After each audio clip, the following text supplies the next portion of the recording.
শুভেন্দু এটা কি করলেন? রাজ্যের শাসক দল তৃণমূল কংগ্রেস, মমতা বন্দ্যোপাধ্যায়, অভিষেক বন্দ্যোপাধ্যায়ের দল তৃণমূল কংগ্রেসের যে বাড়া ভাত সেখানে ছাই ফেলে দিলেন এবং তাদের যে দিবা স্বপ্ন সেটাকে ভেঙে চুরচুর করে দিলেন। নমস্কার বন্ধুরা, আমি দীপঙ্কর মণ্ডল। নবান্ন নিমন্ত্রণে আপনাদের সবাইকে স্বাগত। মমতা ব্যানার্জি আর তার ভাইপো অভিষেক ব্যানার্জি তারা একটা নীল নকশা তৈরি করেছিলেন। সেই নকশার মধ্যে যা যা ছিল সমস্ত কিছুই ছিল দিবা স্বপ্ন। 2026 সালের বিধানসভা নির্বাচনের আগে তারা ভেবেছিলেন যে বেশ কিছু জায়গায় তো বিরোধীরা BLA 2 দিতে পারবেন না, বেশ কিছু বুথে, মানে মূলত সংখ্যালঘু অধ্যুষিত বুথগুলোতে, বিশেষত বিজেপি সেখানে BLA 2 দিতে পারবে না এবং সেইটাকে কবজা করে নেবেন তারা। এবারে রাজ্যের বিরোধী দলনেতা শুভেন্দু অধিকারী তিনি কি করেছেন, তিনি যেটা করে ফেলেছেন আর কি, যে যেখানে যেখানে মানে ধরুন মুর্শিদাবাদ, মালদা, দিনাজপুর, কোচবিহার বা যেই যেই জায়গায় সংখ্যালঘু অধ্যুষিত বুথ রয়েছে, নন্দীগ্রামে এরকম বেশ কয়েকটা বুথ রয়েছে, তো সেই বুথগুলোতে বিজেপি যদি BLA 2 নাম জমা দেয় তাহলে তাদের উপরে আক্রমণ হবে, কোনো সন্দেহ নেই। রোহিঙ্গাদের দিয়ে বা মুসলিমদের দিয়ে তাদেরকে এমন মারধর করা হবে, একটা প্রাণহানিও হতে পারে। এই কারণে কংগ্রেস, CPM, ISF, নির্দল, মানে একদম শুধু তৃণমূলের BLA 2 তো থাকবে না, একটা বুথে তো বুথ এজেন্ট থাকবেই। একটা বুথ সমন্বয় বৈঠক করা শুরু করে দিয়েছেন রাজ্যের বিরোধী দলনেতা শুভেন্দু অধিকারী।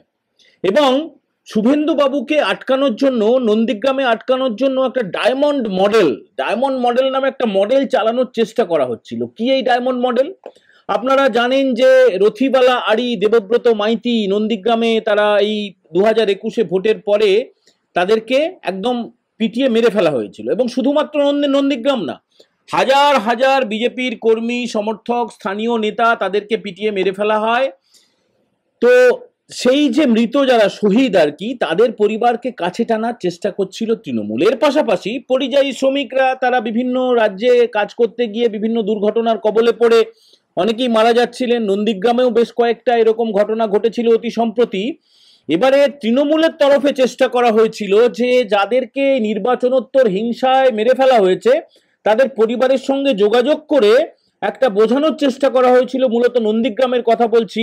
এই যে রথিবালা আড়ি এবং দেবব্রত মাইতি, তাদের পরিবারের সঙ্গে কথা বলে চেষ্টা করা হচ্ছিল যে তারা বলুক সংবাদ মাধ্যমের সামনে প্রকাশ্যে যে ভোটের পর থেকে শুভেন্দু অধিকারী তাদের পাশে থাকেননি। পরিযায়ী শ্রমিকরা যারা ভিন রাজ্যে গিয়ে মারা গিয়েছেন তাদের পরিবারের লোকজন বলুক যে শুভেন্দু বাবু তাদের পরিবারের পাশে নেই। এমনটা একটা ছক করার চেষ্টা করা হচ্ছিল, কিন্তু একদম বাড়া ভাতে ছাই দিয়ে দিয়েছেন শুভেন্দু অধিকারী। তিনি শুধু যে গেছেন তাই নয়, মৃতদের পরিবারের সঙ্গে দেখা করে তাদেরকে আর্থিক সাহায্য করেছেন। শুধু তাই নয়, তারা যেখানে কাজ করতেন তাদের যে কন্ট্রাক্টর, যে বেসরকারি সংস্থা, সেখান থেকেও যাতে যোগ্য ক্ষতিপূরণ আনানো যায় সেই ব্যবস্থা তিনি করেছেন। এবং এই যে ছবি আপনাদের দেখাচ্ছি, দেখুন কিভাবে সাধারণ মানুষের মধ্যে একজন জেড ক্যাটাগরির VVIP তিনি কিভাবে মিশে যাচ্ছেন। মানে এসব দেখেও কিন্তু চমকে যাচ্ছে তৃণমূল কংগ্রেসের যে নেতা নেত্রীরা, যারা এই যে মমতা ব্যানার্জি, অভিষেক ব্যানার্জি আগামীকাল তারা হাঁটবেন ধর্মতলা থেকে জোড়াসাঁকো পর্যন্ত। আপনারা খেয়াল করে দেখবেন দড়ি দিয়ে ঘেরা থাকবে, হাজার হাজার পুলিশ করণ করে থাকবে এবং আগের রাত থেকে সেখানে পুলিশি নিরাপত্তা, পাশাপাশি দোকান টোকান বন্ধ করার ব্যবস্থা, আর সংবাদ মাধ্যমের জন্য আলাদা গাড়ি, সোশ্যাল মিডিয়ার জন্য আলাদা গাড়ি। একটা বিরাট ব্যাপার আর কি। মানে ডোনাল্ড ট্রাম্পের ভোট প্রচারেও এত লটবহর থাকে না। মানে এটা ভোট প্রচারও নয়, এটা নাকি SIR বিরোধী একটা মিছিল হবে, তো তার জন্য পুলিশকে নামিয়ে দিয়েছে। SIR বিরোধী মিছিল কারা করছে? তৃণমূল কংগ্রেস করছে, রাজ্য সরকার করছে না। তাহলে কেন পুলিশ নামছে? অথচ দেখবেন হাজার হাজার পুলিশ মমতাকে, অভিষেককে, তাদেরকে ঘিরে থাকবে। অথচ শুভেন্দু অধিকারী যে কতটা আলাদা সেটা একটু চোখে আঙুল দিয়ে দেখিয়ে দিচ্ছেন তিনি। নন্দীগ্রামের সোনাচূড়ায় স্বাস্থ্য শিবিরে যে হাজার হাজার যে মা বোনেরা, দাদা দিদিরা, ভাই বোনেরা তারা যোগ দিয়েছিলেন এবং প্রচুর বয়স্ক মানুষ যোগ দিয়েছিলেন, দেখুন ভিড়ের মধ্যে কিভাবে তিনি ঢুকে যাচ্ছেন এবং যে তিনি প্রকৃত জননেতা সেটা তিনি অক্ষরে অক্ষরে বুঝিয়ে দিচ্ছেন। এবারে BLO 2 দের সঙ্গে যে সমন্বয় বৈঠক হয়েছে, এর ফলে হবেটা কি? আপনারা বলবেন কি হবে তাতে ভাই? ছাপ্পাটা বন্ধ হয়ে যাবে। ছাপ্পাটা কি? ছাপ্পাটা হচ্ছে এই যে যারা ছাপ্পা দেয় আর কি তৃণমূল কংগ্রেসে, তারা সকালে দাঁত মাজতে মাজতে গিয়ে একটা ভোট দিয়ে দেয়, পুরুষদের কথা বলছেন শুভেন্দুবাবু, তারপরে দুপুরে গিয়ে প্যান্ট শার্ট পরে একটা দেয়, আর সন্ধ্যেবেলার আগে তারা লুঙ্গি টুঙ্গি পরে দিয়ে দেয়। আর মহিলারা কি করে, শাড়ি পরে একবার, সালোয়ার কামিজ পরে একবার, বোরখা পরে একবার, এমনটা যে বারবার ভোট দিত। কাদের ভোট দিত? মৃত যারা সেই নামগুলো থেকে গিয়েছিল, মৃত নামগুলো কাটা পড়ে যাবে, এবং বিভিন্ন জায়গায় ধরুন সেখানে নেই, সেখানেও একটা নাম, যেখানে আছে সেখানে একটা নাম, যেখানে থাকতে পারে সেখানে একটা নাম, এই যে ছড়িয়ে ছিটিয়ে যে নামগুলো, এই যে এসআইআর যেটা শুরু হয়ে গেছে, এবং 4 তারিখ থেকে বিএলওরা যারা বাড়ি বাড়ি যাবেন এনামুলেশন ফর্ম নিয়ে, এর ফলে সমস্ত কিছু ভোগ কাটটা হয়ে যাবে, এবং অনুপ্রবেশকারীরা তো যাবেনই, তারা তো ডিটেক্ট হয়ে গেছেন, তারা ম্যাচিংয়ে মেলেননি, তারা প্রোজিনি ম্যাপিং বা ডাইরেক্ট ম্যাচিং কোনোটাতেই তাদের নাম পাওয়া যায়নি, এমনিতেই তাদের নাম বাদ চলে গেছে। অতএব তাদের নামে কোনো এই ফর্মে আর ইস্যু করা হবে না। তো এর ফলে কি হবে, ছাপ্পাটা বন্ধ হয়ে যাবে। ছাপ্পাটা বন্ধ হওয়ার পাশাপাশি যেটা প্রভাব খাটানো হয় আর কি, বিএলও টুরা যারা থাকেন, বুথের মধ্যে যে এজেন্টরা থাকেন, তারা তো বাধা দেন প্রিসাইডিং অফিসারকে পুরোপুরি ভোট গ্রহণ হয়ে যাওয়ার পরে যে স্বাক্ষর করতে হয়, তো সেই স্বাক্ষরটা যদি না করেন তাহলে তো খুব খারাপ অবস্থা হবে। এই কারণে যতটা সম্ভব স্বচ্ছতা কিন্তু মেনটেন হবে, এবং ভারতীয় জনতা পার্টির তরফে যেটা ঠিক করা হয়েছে, একদম এটা পলিসি হয়ে গিয়েছে। এই যে ভূপেন্দ্র যাদব, বিপ্লব দেব, তারা সমস্ত অবজারভার হিসেবে এসেছেন, সুকান্ত মজুমদার, শ্রমিক ভট্টাচার্য, শুভেন্দু অধিকারী, তাদের মধ্যে দফায় দফায় বৈঠক হচ্ছে।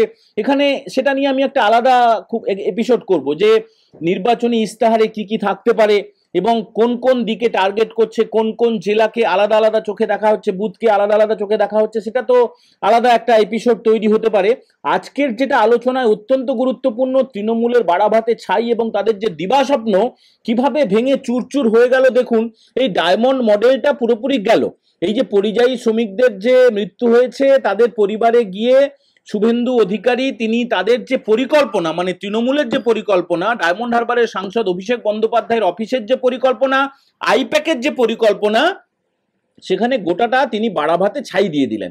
এর পাশাপাশি যা যা হয়েছে সেটা আপনাদের একটু বলি, যে শুভেন্দু অধিকারী তিনি তো জানেন, মানে এখনো পর্যন্ত গোটা রাজ্যে জনপ্রিয়তার নিরিখে একটা সমীক্ষা হয়েছিল, সেই সমীক্ষা রিপোর্টটা কিছুদিন পরে আসছে, আমাদের কাছে খসড়া কিছু কিছু খবর এসেছে আর কি, সেটার পরিপ্রেক্ষিতে আমরা বলছি যে নির্বাচনে সবচেয়ে জনপ্রিয়তার নিরিখে দেখুন, মুসলিম ভোটটা তো পেয়েছে, মানে মমতা বন্দ্যোপাধ্যায়ের কথা বলছি, আর শুভেন্দু অধিকারী মানে দ্বিতীয় নম্বরে আছেন শুভেন্দু অধিকারী, প্রথমে মমতা ব্যানার্জি।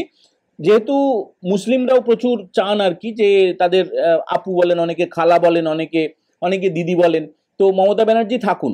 তো মুখ্যমন্ত্রীত্বের দাবিদার হিসেবে একটি সমীক্ষা হয়েছিল, তাতে করে শুভেন্দু অধিকারী আছেন 2 নম্বরে, আর তারপরে অন্যান্য নেতা, তাদের নাম নাই বললাম, অভিষেক ব্যানার্জি শুভেন্দু অধিকারীর পরে আছেন, মানে নেই।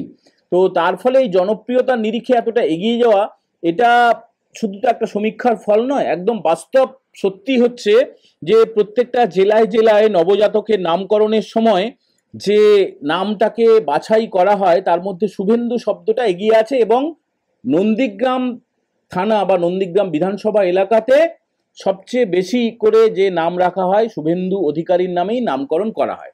বন্ধুরা, আমাদের এপিসোড আপনাদের কেমন লাগলো অবশ্যই আপনারা কমেন্ট করে জানাবেন। যারা এখনো পর্যন্ত নবান্ন নিমন্ত্রণ চ্যানেলটা সাবস্ক্রাইব করেননি, তারা সাবস্ক্রাইব করবেন। আর আপনারা যদি চান তাহলে একদম নিচে জয়েন করতে পারেন আমাদের এই চ্যানেলে। প্রাথমিক সদস্যপদ নেওয়ার জন্য 59 টাকার বিনিময়ে আপনারা আমাদের চ্যানেলে জয়েন করতে পারেন। সবাই ভালো থাকবেন। আগামী এপিসোডে দেখা হওয়ার আগে পর্যন্ত সবাইকে জয় হিন্দ, বন্দে মাতরম।